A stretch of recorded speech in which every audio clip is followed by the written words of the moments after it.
नून league ने PDM तोड़ दी, peoples party और एएनपी मुत्तफिक। चारसदा में पीपल्स पार्टी और एएनपी के वफ्द ने मुलाकात की। रहनुमा पीपल्स पार्टी नैयर बुखारी ने कहा 11 अप्रैल को सीईसी इजलास में मुस्तकबिल का फैसला करेंगे। एएनपी के मियां इफ्तिखार बोले शो कॉज नोटिस भिजवा कर ही पीडीएम तोड़ दी गई। कामयाबी की तरफ गामजन थे, नॉन इशू को इशू बनाकर सब खत्म कर दिया।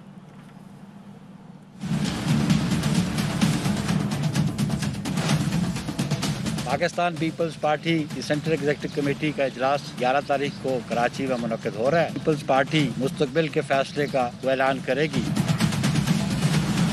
पीडीएम को तोड़ने की बुनियाद वाइस प्रेसिडेंट हैं पीएमएलएन के, उन्होंने रखी। सफबंदी हो गई है, लकीर खिंच गई है। Cool down, calm down. Show cause notice भेजना ही एसआई था, वो तोड़ गए। उन्होंने बड़ा जुल्म किया कि एक जमहूरी एक इत्तेहाद था, कामयाबी की तरफ गामजन था, नॉन इशू को इशू बना के ऐसी फिजा पैदा कर दी कि वो उन्होंने तोड़ दिया। पीडीएम था तो भी हमारी ये जद्दोजहद थी, पीडीएम नहीं था तो भी थी, और अब अगर नहीं है अवामी नेशनल पार्टी का ये जद्दोजहद उसी तरीके से जारी रहेगा।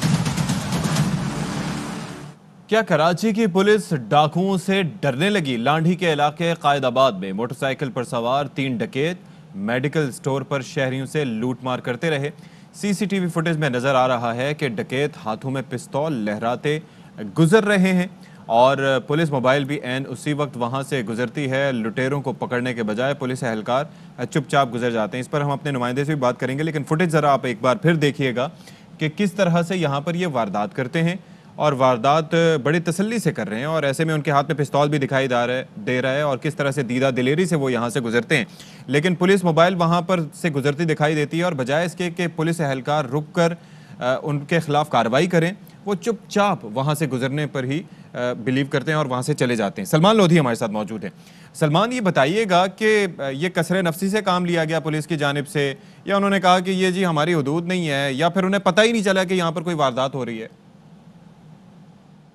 देखिए, पुलिस की कारकर्दगी पर एक सवालिया निशान बना हुआ है, क्योंकि एक अहम बात, 2-3 अहम बातें ये हैं कि डकैतों को भी अब पुलिस का खौफ नहीं। पुलिस मोबाइल गुजर रही है, वो अपनी वारदात रोकते भी नहीं है। अगरचे वो देख लेते हैं मोबाइल गुजर रही है, उसके बावजूद ही अपनी वारदात जारी रखते हैं। पुलिस मोबाइल गुजरने के बाद एक बार फिर शहरी के पास जाते हैं और वारदात करके फरार होते हैं। इस सीसीटीवी फुटेज में एक बात, एक और चीज़ नजर आई कि पुलिस मुकामी थानों की सतह पर इस वक्त भी खिलाफ वर्जियाँ बड़े पैमाने पर हो रही हैं। सबसे अहकाम जो कुछ अर्से कबल पुलिस को दिया गया था, थानों की जो नाम होते हैं वो मोबाइल पर दर्ज किए जाएंगे, चाहे वो इन्वेस्टिगेशन की हो, ऑपरेशन की हो, सीटीडी की हो या थाने की नफरी हो। हद तक कि सिक्योरिटी जोन्स की भी मोबाइल गाड़ियों पर ये अहकाम दिए गए थे कि उनके नाम लिखे जाएं, लेकिन इसमें खिलाफ वर्जी देखने में आ रही है। एक और बात अहम है कि सादा लिबास एहलकार है।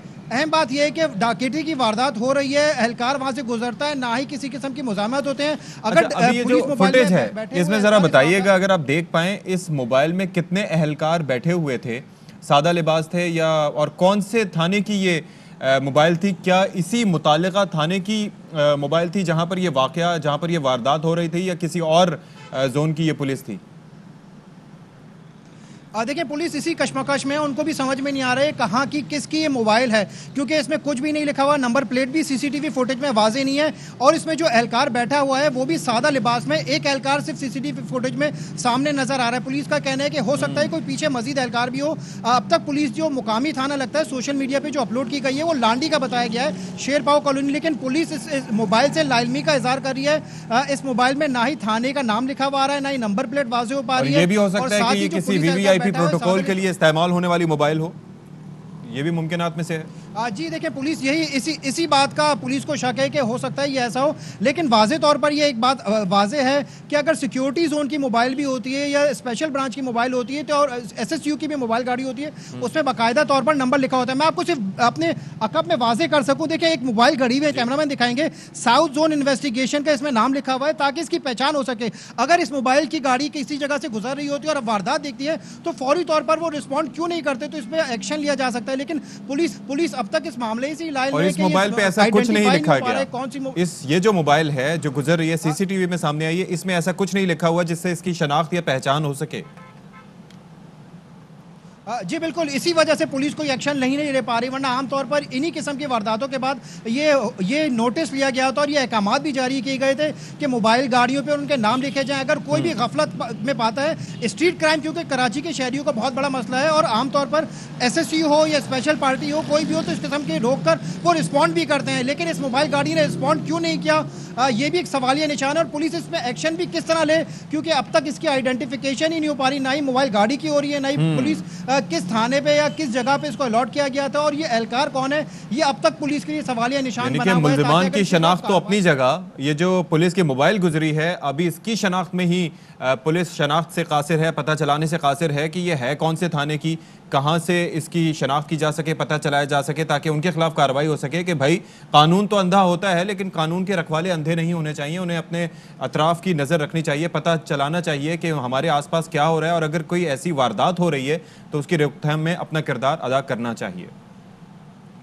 चीनी और मुर्गी के बाद फल और सब्जियों की कीमत को भी पर लग गए हैं। रमजान आए नहीं और फलों की कीमत जेब पर भारी बोझ बनने लगी है। सेब और स्ट्रॉबेरी का तो खैर जिक्र ही किया, केले का दाम भी 150 से 200 रुपए दर्जन तक पहुंच गया है। मजीद जानेंगे लाहौर से अपने नुमाइंदे उल्फत मुगल से। एक जानिब कोरोना है तो दूसरी जानिब महंगाई का ऐसा तूफान है कि जो थमने का नाम ही नहीं ले रहा। जैसे जैसे रमजानुल मुबारक के मुबारक दिन करीब आते जा रहे हैं, महंगाई वैसे वैसे आहिस्ता आहिस्ता आसमान को छूती जा रही है। आज अगर हम बात करें फ्रूट, गरीब का दिल करता है कि वो फ्रूट खाए और खासकर अफ्तार में खरबूजा है 70 से 80 रुपए किलो फरोख्त हो रहा है। केला जो है वो 150 से 200 रुपए, तरबूज है वो 50 रुपए किलो फरोख्त हो रहा है, 200 रुपए किलो सेब फरोख्त हो रहा है। जहाँ पर दिखाने को रेट लिस्ट तो लगाई गई है कि ये सारा फ्रूट जो है वो DC रेट पे है, लेकिन रेट लिस्ट में और जब इनसे पूछा जाए तो जमीन आसमान का फर्क है। यही वजह है कि हमने 2-3 दुकानदारों से जब बात की तो वो अपनी दुकानें छोड़ के चले गए, पता नहीं वो सामने ही नहीं कर पा रहे। अब आइए हम आपको सब्जियों की सूरत हाल दिखाते हैं कि गरीब आदमी सहरी अफ्तारी में रोटी कैसे खाएगा, उसके घर सालन बनेगा कैसे। सब्जियां भी फ्रूट के मुकाबले में कुछ कम नहीं है, यहाँ भी महंगाई का तूफान है। मटर 200 रुपए किलो है, भिंडी 200 रुपए किलो है, ये देसी टिंडे हैं ये 200 रुपए किलो बिक रहे हैं। यहाँ पर भी वही सूरत हाल है कि रेट लिस्ट और दुकानदार हैं उनके रेट और हैं। जैसे जैसे रमजान मुबारक करीब आ रहा है ऐसे ऐसे कीमतें जो हैं वो आसमान को छूती जा रही हैं और उसके बावजूद कोई इनको पूछने वाला नहीं है। ज़िला इंतजामिया कहीं पर अभी तक नजर नहीं आ रही। और शहर कायद कराची में भी सूरत हाल मुख्तलिफ नहीं है, क्या हो रहा है बताएंगे असगर उमर जी। जो माह रमजान करीब आ रहा है, फ्रूट की कीमतों में इजाफा देखने में आ रहा है। इस वक्त हम सदर की शहाबुद्दीन मार्केट मौजूद है और हमने यहाँ देखा कि किसी भी दुकानदार ने, किसी ठेले वाले ने, किसी रेडी ने भी यहाँ पर कमिश्नर कराची की जारी करदा नरखनामा आवेदन नहीं किया कि कमिश्नर कराची की जो मुकर्रर करदा कीमत है उसमें चीकू 120 रुपए किलो है, लेकिन इस वक्त ये 300 रुपए किलो बेचा जा रहा है। इसी तरीके से दर्जा अव्वल सेब की कीमत मुकर्रर की गई है, वो 120 रुपए है, लेकिन मार्केट में ये 200 रुपए से कम दस्तयाब नहीं है। पूरी मार्केट में सन्नाटा है, दुकानदारों के पास खरीदार नहीं है, लोगों के पास खरीदने की इस्तात नहीं है। रमजान आएगा तो अंदेशा है कि इसकी कीमतों में और बहुत ज़्यादा इजाफा हो जाएगा। जब हम दुकानदारों से पूछते हैं तो उनका ये कहना था कि कीमतों में चूँकि पहले से इजाफा है और लोगों ने माल स्टॉक किया हुआ है और इसलिए रेट बढ़ते चले जा रहे हैं, उनका इस पर कंट्रोल नहीं है। हुकूमत को चाहिए कि वो होलसेल मार्केट पर कोई क्रैकडाउन करे। खबरों और अपडेट्स का सिलसिला जारी रहेगा इस ब्रेक के बाद। Welcome back. खबर देंगे आपको army chief general Qamar Javed Bajwa की जेर सदारत कोर कमांडर्स कॉन्फ्रेंस में आलमी और इलाकाई सिक्योरिटी सूरत हाल पर तफसीली तबादला ख्याल किया गया। लईक और रहमान मजीद बताएंगे। जी लईक।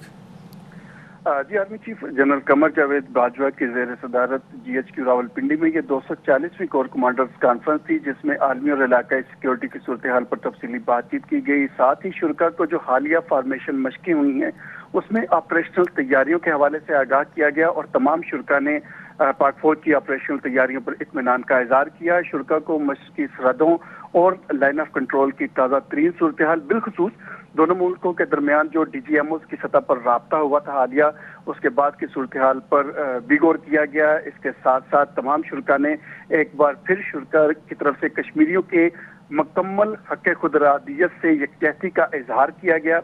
ये बताते चलूँ कि कॉन्फ्रेंस में खैबर पख्तूनख्वा में जो नए अजला, कबायली अजला को जम किया गया है, वहाँ की सिक्योरिटी सूरत हाल पर भी बातचीत की गई और तमाम शुरका का इस बात पर इत्तफाक था कि कबायली अजला में सिविल इंतजामिया और कानून नाफिज करने वाले इदारों को मजीद मुतहरक करने के लिए इक़दाम किए जाएंगे। ये बताते चलूं कि अफगान मुफाहमती अमल पर होने वाली मुस्बत पेशरफ्त भी ज़ेर गौराई और तमाम कॉन्फ्रेंस के शुरका ने इस मौके पर होने वाली मुस्बत पेशरफ्त पर इत्मीनान का इजहार किया। साथ ही शुरका को दोस्त ममालिक से जो फौजी राब्ते हुए हैं हालिया, उनके बारे में भी बताया गया। जबकि कोरोना के हवाले से जो तीसरी लहर चल रही है और इसमें पाक फौज की तरफ से जो सिक्योरिटी की सूरत हाल के अलावा दीगर जो इंतजाम किए गए हैं, इकदाम किए गए हैं, उनके बारे में आगाह किया गया और शुरका ने हुकूमत के साथ, इंतजामिया के साथ मुकम्मल तावन जारी रखने के अज़्म का भी अदा किया है। जी ठीक है, बहुत शुक्रिया आपका लाइक आगाह करने के लिए। वैक्सीनेशन सेंटर्स जुमे को बंद रहेंगे, national command and operation centre का ऐलान। एनसीओसी ने ट्वीट में लिखा कि वैक्सीनेशन सेंटर्स अब इतवार को खुले रहेंगे। तो ये अपडेट उनकी जानिब से जारी की गई है। इससे पहले तिब्बी अमले को रिलैक्स करने के लिए जो वैक्सीनेशन सेंटर्स होते थे उनको इतवार को बंद किया जाता था, लेकिन अब इसमें थोड़ी तरमीम की गई है। अब जुमे को वैक्सीनेशन सेंटर्स बंद होंगे लेकिन इतवार को खुले रहेंगे। अभी एक ब्रेक लेंगे, हमारे साथ रहिए। इनसे 80 रुपए किलो चीनी कंट्रोल नहीं हो रही, इनके दाएं और बाएं चीनी माफिया बैठे हैं। मुस्लिम लीग नून के रहनुमा मरियम औरंगजेब कहती हैं इमरान खान समेत चीनी चोरों को ECL में डाला जाए। मरियम नवाज की तबीयत बेहतर है, जल्द सियासी सरगर्मियों में हिस्सा लेंगी। से 80 रुपए किलो चीनी कंट्रोल नहीं हो रही, इनके दाएं और इनके बाएं चीनी माफिया बैठा है। चीनी चोरों को जिसकी फहरिस्त में नंबर 1 नाम इमरान खान का है, इन सब का नाम ECL पे डाला जाए। 4 दिन से कमीशन खोर इमरान खान का फ्रंटमैन वो क्यों डुगडुगी बजा रहा है सरकारी खर्चे पे दोबारा, जिनसे मईशत ठीक नहीं होती, जो एक जबान है वो भी ठीक नहीं चलती, जब मुंह खोलते हैं दूसरे को गाली देते हैं। ऊपर वाला चेंबर खाली है, झूठा वजीर आजम मुल्क पर मुसल्लत है तो हर रोज झूठ बोलना पड़ता है किराए के तर्जुमानों को। अभी वजीर खजाना भागने की कोशिश में है, भागने नहीं दिया जाएगा। मरियम नवाज साहिबा पहले से बहुत बेहतर है, इंशाल्लाह बहुत जल्द सियासी सरगर्मियों में हिस्सा लेंगे। चीनी स्कैंडल में जेर अताब जहांगीर तरीन की राना सनाउल्लाह ने हिमायत कर दी। बोले पंजाब हुकूमत जहांगीर तरीन की दाईं और वफाक की बाईं जेब में है, जब चाहें हुकूमत का धड़म तख्ता कर सकते हैं। इस बार उन्हें जहाज भी नहीं घुमाना पड़ेगा। कल जहांगीर तरीन साहब जब यहाँ पे मौजूद थे, पंजाब हुकूमत उनकी दाईं जेब में और वफाकी हुकूमत उनकी बाईं जेब में मौजूद थी। वो अगर चाहेंगे तो ये हुकूमत का धड़न तख्ता जो है वो हो सकता है। जहाज भी घुमाने की जो है वो जरूरत नहीं पड़ेगी। हमारे साथ अभी तक जहांगीर तरीन साहब का इस सिलसिले में कोई राब्ता नहीं हुआ। जब शरीफ फैमिली की कारोबारी ट्रांजैक्शन को मनी लॉन्ड्रिंग बनाया गया तो वक्त जहांगीर तरीन साहब ने ये बात नहीं कही कि ये जुल्म हो रहा है। हम इस बात की मजम्मत कर रहे हैं। आज ये मुकाफाते अमल देखें, अब जब जालिम ही आके यहाँ पे कह रहे हैं जी हमारे साथ जुल्म हो रहा है, जुल्म के दिन जो है वो गिने जा चुके हैं।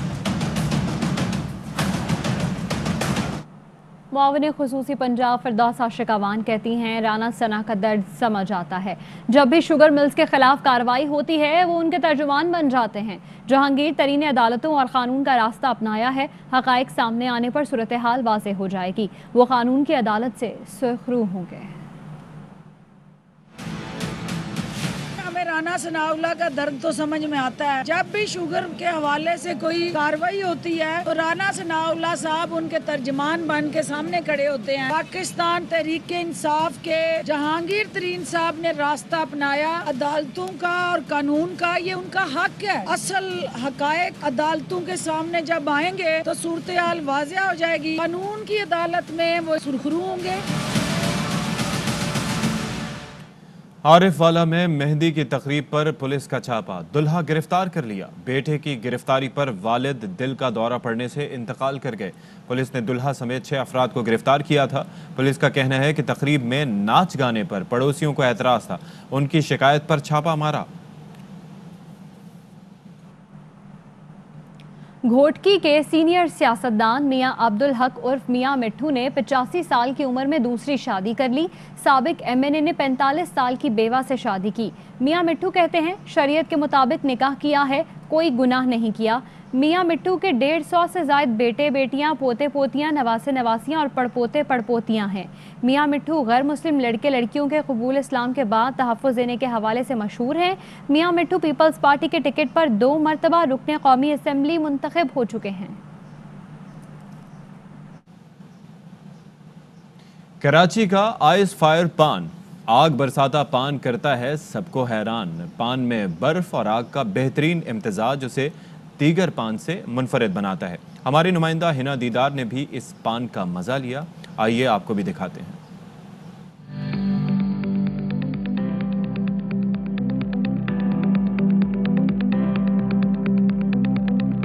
मेरे हाथ में ये पत्ता देखकर तो आप पहचान गए होंगे कि हम पान के हवाले से रिपोर्ट बना रहे हैं, लेकिन सिर्फ पान ही नहीं, ऐसा पान जिसमें आग भी लगी हुई होती है। देखने में गर्म लेकिन खाने में ठंडा, इस पान का आखिर क्या है फंडा? आग बरसाता हुआ पान सबको खूब भाता है। पान का जो मेन कल्चर था, जो मुगल का एक उनकी प्राइड थी, तो उसको वक्त के साथ बहुत ज्यादा कमर्शियलाइज हो गई थी वो, तो हमने उसको रिवाइव किया। पान में आइस होती है, आइस भी मिनरल वाटर होती है, फिर हम लोग पान पे फायर लगाते हैं। पत्ता खास तौर पर श्रीलंका से मंगवाया जाता है। इस दिलचस्प पान में मीठी सौंफ, मीठी छालियाँ, लौंग और मुख्तलिफ फ्लेवर्स भी शामिल किए जाते हैं। पान आग की जद में आ चुका है, लेकिन घबराना मना है। तो देखकर डर तो लग रहा है कि आग लगी है, लेकिन पान तो खाना है। 8 साला पाकिस्तानी बच्ची ने भारतीय फौजी अफसर की अहलिया से वर्ल्ड रिकॉर्ड छीन लिया। चौथी क्लास की फातिमा नसीम से मुलाकात करवा रहे हैं कराची से शुएब जट। उम्र 8 साल, कारनामा वर्ल्ड रिकॉर्ड। आइए आपको इस प्रैक्टिस करती हुई बच्ची से मिलवाता हूँ। फातिमा नसीम ने 1 मिनट में 272 मरतबा एल्बो स्ट्राइक करके भारत की किरण ओनियाल से वर्ल्ड रिकॉर्ड छीन लिया है।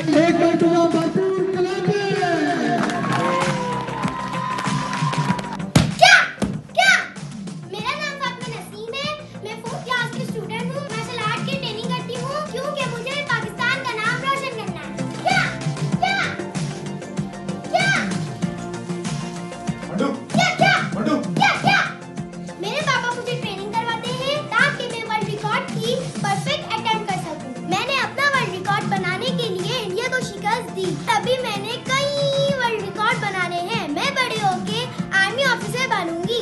पाकिस्तान जिंदाबाद। वक्त एक ब्रेक का, ब्रेक के बाद हाजिर होंगे। Welcome back. अभी आपको खबर देंगे इस्लामाबाद एयरपोर्ट से, जहां पर मुसाफिरों का बेपनाह रश देखने में आ रहा है। कोरोना SOPs की खिलाफ वर्जी भी दिखाई दे रही है। इस्लामाबाद से लंदन परवाज ताखीर का शिकार हुई है। बाबर मलिक मजीद तफसीलात देंगे। बाबर, ये क्या मामला है? देखिए जी, आज खुल के इस्लामाबाद इंटरनेशनल एयरपोर्ट पर सिविल एविएशन अथॉरिटी, ASF और दीगर मुतलका अदारों की नाअहली और गफलत खुलकर सामने आई है और बरतानिया जाने वाले मुसाफिरों के रश में गैर मामूली इजाफा तो हुआ, लेकिन SOPs की खुलकर खिलाफ वर्जी की गई। इसकी सबसे बड़ी वजह यह थी कि हुकूमत की जानिब से PIA की खुसूसी परवाजें पाकिस्तान से शुरू की गई हैं, ताकि बरतानिया में जो मुकीम है पाकिस्तानी वो वहां पहुंच सके, क्योंकि अगर ये यहाँ से ना जा सके तो बाद में जाने वालों को वहां पे रुकना पड़ेगा और भारी जुर्माने भी अदा करने पड़ेंगे। इसी वजह से हर किसी की कोशिश है कि वो यहाँ से रवाना हो। अच्छा बाबर, ये बताइए कि फ्लाइट का टाइम क्या था और इन मुसाफिरों को यहाँ पहुँचने के कितनी देर बाद आगाह किया गया कि अब फ्लाइट ताखीर का शिकार है? देखें, ये फ्लाइट दिन 1 बजे इसने उड़ान भरना थी। PIA की ये परवाज है और ताहाल अभी तक डिले ही आ रहा है और इस डिले के बायस जो है इस्लामाबाद इंटरनेशनल एयरपोर्ट पर SOPs की इतनी खिलाफवर्जी है कि वो तो अपनी जगह, लेकिन डिले क्यों आ रहा है? इंतजामिया का इससे मुताल्लिक क्या कहना है?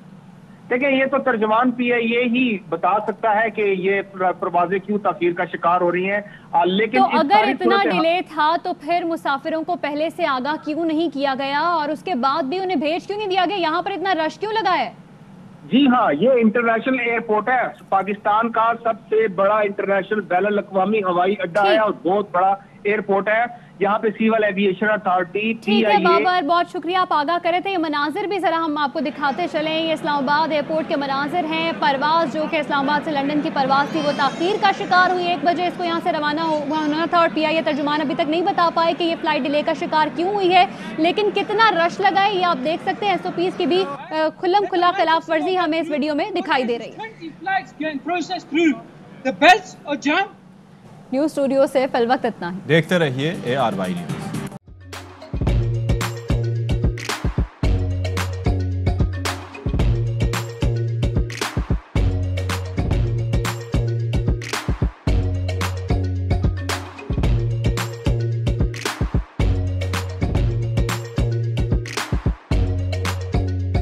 Instead of saving up for a new toy or a trip to Disney World, a 7-year-old